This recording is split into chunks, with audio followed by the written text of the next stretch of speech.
friend, welcome back. Or if you're new, welcome. Ew, there's a bug right there. I mean, it's dead. But anyways, hello and welcome to this channel. I guarantee that you at some point in your life, if not at this moment, have gotten in your own way. Getting in your own way. How is that possible? You're a singular entity. It's not that you can stand in front of yourself. This is what I mean. How many times have you come up with an incredible idea, right? Something from your soul, something from around you inspires you and is like, you should write a book. You should start a YouTube channel. You should quit your job. You should go after that dream that you've had in you since childhood. And then all of a sudden a little voice in your head is like, that's dumb. How are you gonna make that work? Are you sure about that? And comes up with about 5,000 excuses that sound totally logical and reasonable, so you don't do the thing. I guarantee if you have any dream, any desire in you, you've also had the little voice in your head, your ego, the voice of resistance, as Stephen Pressfield calls it, that tries to stop you. What I call that is getting in your own way. This is not my own new made-up phrase, although I love to use it a lot. This is the idea that we are the thing in our way. Yes, there can be legitimate things in life that stop us from doing things, but most of the time, it's literally us against us. So, given what I have personally experienced in this arena day in, day out for the past several years, I'm starting a new series called Getting Out of Your Own Way. Out of Your Own Way for short. In this series, we're going to cover all sorts of topics that really bring together the world of creativity, right? Having the courage, the audacity to make something, whether that be art, writing, a startup, entrepreneurship, whatever it is that you are making and bringing into this world. And also talking about the spiritual aspect, the self-discovery, the personal development that happens when we put ourselves out there, when we actually take a chance on putting into action the idea in our head, the divine download that we get, that we want to do something, but we're scared. How do you get from wanting to do the thing, from knowing that it's a great idea, and actually doing it? How do you get from point A to point B, and what is all the shit that you're going to encounter in the middle? That's what we're going to talk about here. And if you're wondering my credibility per se, well, for the past 3+ years, I've been creating all sorts of content online, from a podcast, writing a Substack, starting a YouTube channel, Instagram, TikTok, social media, all the things. And I've really had an intense personal experience throughout it, really just going through the spiritual ringer, if you will, in overcoming my own self-doubt, overcoming my own confidence issues of really putting myself out there. I really went through this stage during the pandemic of learning to use my voice, learning to speak up and say what was on my mind, to tell the truth even if it was uncomfortable. And so in my experience of creating so much content and putting myself out there, regardless of the results, right, and even doing it when I had no results, that taught me what it is to get out of my own way. For months and months last year, I let my ego and my fears take over, and I took action from a place that was unfulfilling. And I knew, because looking back, I could tell that I was taking action because I was scared, which is different than being afraid and taking action anyway from a place of excitement. The point is, at the end of last year, I made this big shift where I decided that I was going to go full in on what I really love, to create, right? I want to create, I want to write, I want to podcast, I want to speak, I want to help other people learn something, to expand their minds.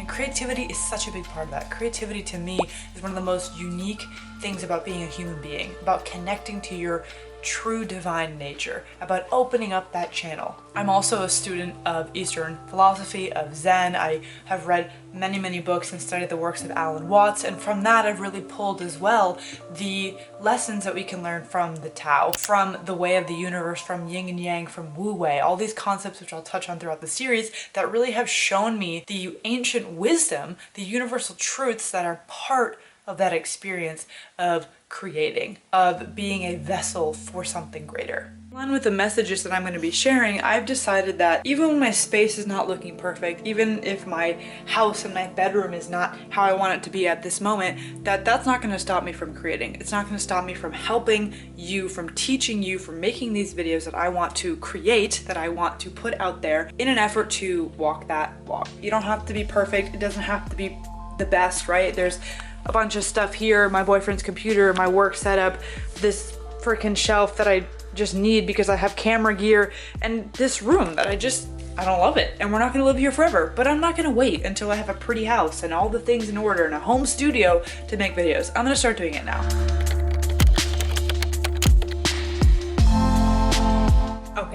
I am genuinely shook right now and am just also very excited about putting this series together. For now, I want to tell you this quick story because it really speaks to what it means to get out of your own way. Something that I do is I write. I have a Substack, you can subscribe to it. It's called the BS Complex, and I started a couple years ago, and I started to have this experience where when I write a piece, when I write an essay, I feel like I channel. I don't know how to explain it, but it's like I sort of, like the ego entity of Bella just like goes away, and suddenly there's just like a flow of words and it can't be stopped and it just goes. So today is Monday, and because of that I was like, oh, it's time to write, let's sit down and do this. I don't always wait for inspiration to strike because I think sometimes you have to just sit and do it. And today I go and I'm in my Substack and I have all these drafts on the side, and they're just kind of pile up sometimes, and I was like, I wonder what's in my drafts. And I open up this piece that I never published. I didn't even realize that I wrote this. It's called I'm Sitting in a Circle of Women, and it's this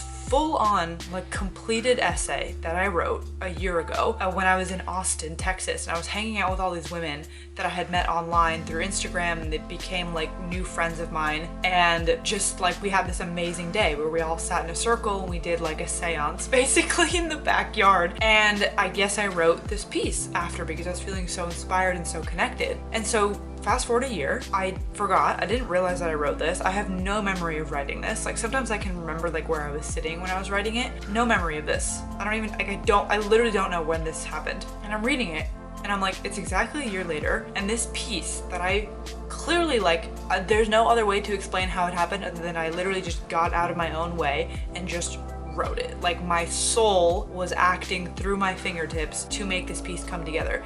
And I want to share this with you because this is the kind of thing that happens when you have the courage to do a creative act, right? Rick Rubin has a new book, I think, called The Creative Act, and it's such a great way to just, that little term to just speak to what it is, because you will just find that when you go back and look at your work, it's very difficult to describe, but it elicits this feeling of like expansion and of like you connected to something, right? This is the essay that I wrote.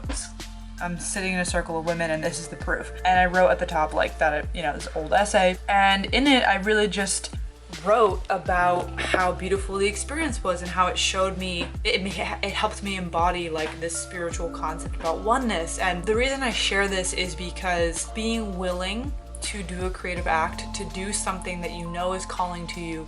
Maybe your friends and family tell you that you're really gifted at it, but you're scared to do it, or you want to see the results, you write the thing, you make the video, you start the brand, and it doesn't take off right away. So you kind of stop doing it. And it's so devastating to let that take over because our creative life force is that thing that can really keep us going and that can make us feel connected. Like I woke up today not feeling that great, and I said, you know what? Like this is fine. It's okay to not feel good. Let's just sit and work and do the thing. Let's just go, just take action. It's fine. And I sit down to create, to do something that is really a representation of my heart, my soul. And I'd come across this essay from a year ago. Like, sure, it's a one-off example, but so many times I look back at my work and I just am in awe. And I'm like, literally, who wrote that? Like, I don't remember writing it. And it's like an awe of like what we are capable of as humans. And I think our egos kind of keep us down and make us think that we're not that good or we're not talented. And you have to just do the thing in order to learn and grow and see if you're any good at it in the first place. And beyond that, like we're probably gonna be our worst critic. Like I probably wrote this and I thought it was not good, so that's why I didn't publish it. Apparently some magic took place because the fact that I'm finding it exactly a year ago and I completely forgot about it until a year later is just incredible. So the reason I share that is because maybe it just helps you ask yourself and wonder, what if? What are you missing out on? What could you possibly be creating and experiencing by going into the creative act? By being courageous enough to put something out there that is an authentic expression of yourself. The amount of growth and self-reflection and self-discovery that can happen through that creative act is just so inspiring and really shows us that we already have what we want within us. Like the thing that we're looking for already exists. And so you just have to ask yourself, are you gonna let your ego be in the driver's seat? Are you gonna let your ego determine whether you do something because you're afraid it's not gonna be good, or because someone doesn't like it, or because your family thinks it's lame? Like fuck all of those reasons. You could find true spiritual expansion, true love, true just the feeling that is pretty indescribable, but you know is within you. That thing that happens when you create from the heart. Like, that could be you. That could be something that you're experiencing because you're being willing to take the step, to take the action, even though your ego, your mind, your fears are speaking up, even though you're not confident yet. That's what it is to get out of your own way. It's giving yourself the opportunity to experience your creative act, to see that you can create something really, really powerful when you get out of your own way. You're the one making up the story. You can define how things go. And it's just magical. Like, we just don't even know the possibility of what it could lead to.